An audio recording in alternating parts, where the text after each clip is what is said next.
Hi there, my name is Suze and I work with women to help them find balance between their internal masculine and feminine energies so that they can have lives that feel really emotionally fulfilling, full of love and connection. Today I want to talk about how your anxiety affects your confidence. And at first glance, that may sound really obvious, but there's two different conversations I want to have today around this umbrella idea or subject of confidence and anxiety. But before we get into that, as always, please, if you have not seen my video, how or what your anxiety is trying to tell you. If you have not watched that video, please do watch that first, because there has to be a bigger awareness around the energy of anxiety in the body and how often throughout the course of a day we are in the energy of anxiety and we may not even recognize it. And that right there, having that awareness of how that nervous type energy feels in your body and being able to quickly recognize it and therefore then get ahead of it, that is the huge piece that bridges the gap from where you currently are in your physical reality to the world, the reality that you're trying to manifest.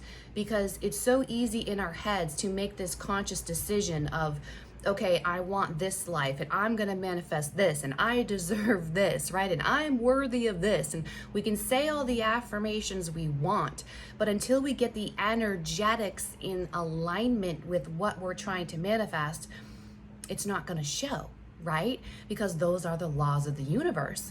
It's not just a mental process of manifestation. A huge part of it, and in my opinion, the even greater part of it, is getting the energetics and being able to hold the energies that then creates the manifestation in the external world.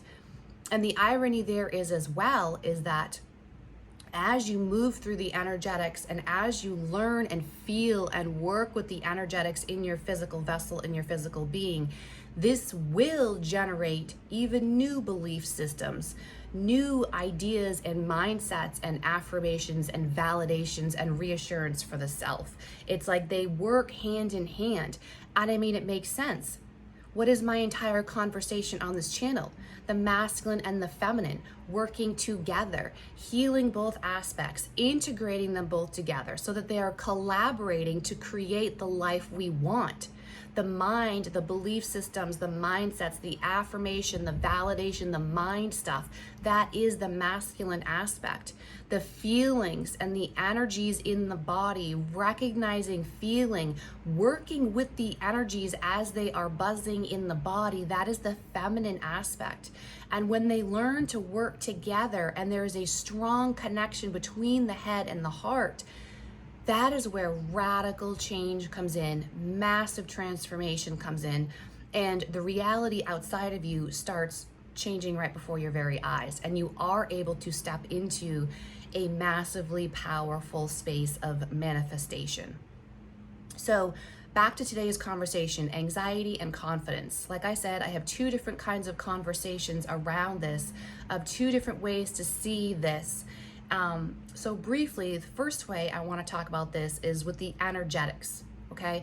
With the energetics and thinking of the waves, right? I talk a lot about that. Emotions are just energy in motion. Energy moves in different kinds of waves, right? We know this. So if we know this, we have to develop our understanding of the concept of holding space, because too often in the healing world, in the self-improvement world, personal growth world, in the soul path, ascension, spiritual journey, the emphasis around the idea of holding space, it's put into this box, which is limiting. It's put into this box of I'm holding space for the really hard stuff of life, right? In my healing journey, I am learning to hold space for the pain and the suffering, right? And I'm holding space for all of the really hard, deep work of healing myself, right? And expanding myself. And there's not enough emphasis being put on the complete opposite of that as well. these energetic waves, the healing journey, it's not just all lows. It's not just all pain and healing and wounds and seeing all these really hard things and going through grief and going through identity crises and ripping your life apart to create a more authentic life, all that lower type stuff. There's also highs, and confidence clearly is a high vibing energy. Clearly, confidence is a high. So holding space, we have to learn how to expand ourselves to not only be able to hold space for the lower, really dark, deep shadow work, inner child work, pain, healing, growth. It's not just holding space and not running away from the pain. It's also holding space for the high vibe. And it sounds kind of weird because, if you don't really think about it, at first glance, you think, well, of course I want to be happy. Everyone wants to be happy. But there's so many roadblocks that we have put there. There's so many things we've put in the way to our happiness that when you actually start going into the higher vibe, the confidence, the happiness, that's where self-sabotage comes into play as well. And maybe you've had a life experience as well where happiness is taken away from you, right? And so maybe you have some belief systems or some stories that you're running, narratives you're running in your head around, the happy stuff. I'm not safe. I am not emotionally safe resting in happiness. I'm not safe believing that this love is here to stay, right? Anything like that of, well, it never lasts, or it's always taken away, or I end up being rejected in the end, or I end up being abandoned in the end, or whatever your wounded story is you've been lugging around, that will be the thing that will sabotage the confidence as well. I'm going to come to the anxiety. Sit tight with me for a second. But think of it in that frame first of confidence. So many clients come to me, and when we're having our first call together and I'm setting up expectations and asking them deep questions about their journey and where they're going and their goals and expectations and whatnot. Confidence is a word that often comes up in that first phone call. Well, I just want to feel confident, right? And who doesn't, right? If you're on this journey, probably a huge piece of it is that you want to feel confident, and you recognize that in the space of self-love and true authenticity, I will feel confident, and that's where I want to be, right? But confidence is a very high vibe energy.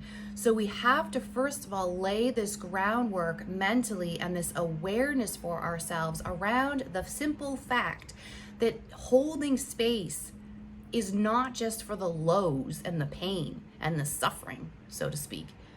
It's holding it for the high vibes as well. And noticing when we tend to sabotage the high stuff because we haven't done the work in the middle to hold it. And that right there, again, I did a video a few days ago about that, talking about how a huge part of the manifestation process is holding space for the vision as long as it takes. Holding space is a skill that we have to develop and grow as we grow. At first, we start with holding space with something very small, because that is really challenging when you've spent a life of maybe running away or escaping or distracting or numbing or whatever your coping mechanism is. Learning to hold space, it's a very little small thing to begin with, and it may seem insignificant, but everything starts small. But as you grow, you learn to hold space for even bigger emotions, bigger ups and downs. And that is where the magic happens. And the manifestation is the same. Holding space for the vision of what you're manifesting as long as it takes, and not sabotaging the process, or not doubting the process, or checking yourself off out of the process too soon before the manifestation can appear. That was a big one for me in my journey for so long, and I didn't know I was doing it until I did. But of not holding the vision, not holding the space, not holding that in between long enough, and removing myself from the process of my manifestation because I think, oh, it's never going to show up. It's just not meant to be. It's just not meant to be. That was a big story of mine for a long time, wounded story, right? Self-sabotage. And then the self-sabotaging thing would come in that would get me off of the track of my manifestation, and then of course it wouldn't manifest, right? And then that just reinforces the crazy town in the head of, see, it just wasn't meant to be. Well, no, I just checked out of the process too soon instead of staying in the journey, right? So back to the anxiety. This is my second part of this conversation, anxiety and confidence. Now that we're seeing confidence in maybe a slightly different way energetically, let's go back to anxiety. Anxiety, because clearly that's on the other end of this energetic spectrum. Confidence is a high vibe, anxiety clearly is a low vibe kind of a thing. So this is the thing that I found interesting in partnerships, in relationships with anxiety, right? Do you know yourself well enough to recognize, first of all of the times where you get into this anxious, nervous type energy? First of all, point one, and again, go back, see my video, what your anxiety is trying to tell you if you want more clarity around that. But then number two, once you've done the work to really become aware of when you're in that space of, ooh, I feel some nervous anxiety bubbling up right now, then you have to get really aware of what is the coping mechanism that you go to. What is your go-to impulsive behavior or action or speak? What is the impulsive coping mechanism that I have that helps me deal with the anxiety? And when I say deal, I mean not deal correctly, the wounded self-dealing, the toxic coping mechanisms that I have because anxiety is bubbling up and it's overwhelming me and it's freaking me out and it's getting me into this frantic, desperate, grabby kind of space. So then I do the thing to release that energy so that I have this feeling of relief, but the relief comes at the cost of me sabotaging what I'm actually trying to build here, okay? You have to understand your own unique process of that journey of dealing inappropriately with the anxiety, energy bubbling up and overwhelming you and freaking you out, right? So then if you know what your impulsive behaviors are, they're probably going to, and I'm talking in relationship right now, but if you understand this relationally, then you can kind of copy and paste this into other aspects of your life. Because as I've said, the feminine is always focused relationally. Feminine energy is always focused relationally. So if you have a breakthrough in awareness around relationships and what you're doing in relationships that is harming or sabotaging you and your goals and your manifestations, then again, once you have that awareness there, it's like you can plug that awareness into other aspects of your life and create radical change there as well. So in relationship, after you understand your downfall pattern of dealing with anxiety, then you're going to notice, as I've said before, anxiety is simply the avoidance of self. And anxiety is looking outside of yourself for someone or something to look a certain way or to act towards you a certain way or to be behaving in a certain way that then therefore gives you this validation and reassurance that everything is okay, right? Which clearly, if you're on this journey, you probably see the erroneous thought there, right? Where it's I'm responsible for my own validation and reassurance, and the second that I go outside of myself, I've given my power away. But I'm also operating completely inauthentically because I'm thinking that someone or something outside of myself has to look or act or talk or be behaving in a certain kind of a way to calm down my anxiety and remind me that everything really truly is okay. If you understand that train of thought, Then you're going to understand, plug those two together, then come back to whatever your impulsive self-sabotaging behavior is, and you'll see there's your codependent link with someone. And when you're in a codependent link with someone else, you're going to think you need this person to show up in a certain way, or be a certain way, or talk a certain way, or react to you in a certain way, or treat you in a particular kind of a way. You need this person to do this thing or say whatever this thing is to make you feel okay. So if you need someone else to do, say, be something, you are then therefore in your lower self going to manipulate yourself to then be able to manipulate them to be what you think you need them to be, to then reverberate back to you to validate and reassure you that everything is okay. It's very complex and convoluted of sending all this energy back and forth, and it's really wasting energy, leaking energy. That you could just do all this within yourself, which is actually a lot simpler. It's not easy because it is the road less traveled, but it's a lot simpler. I mean, can you seriously follow that train of thought of the confusion of all the manipulation, which is totally the opposite of authentic?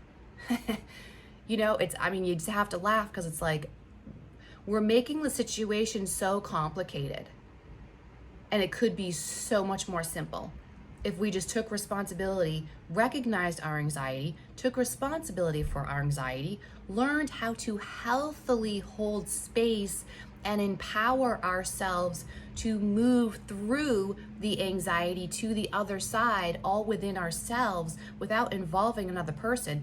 We're then therefore also giving the other person freedom to be who they want to be, freedom for them to move along their journey in the way that they need to. I heard this one woman say it this way brilliantly, and I loved how she said it about, when I got myself out of that whole mess that I was just breaking down for you all. She's like, and I really stopped worrying about the other person and what they were doing. She's like, I realized that it was simply me stopping to interfere with their karma. And I found it really beautiful when she put it that way. If we're constantly reaching out to someone else and thinking that they have to be acting in a certain kind of way to make us feel okay, we're interfering with their karmic journey.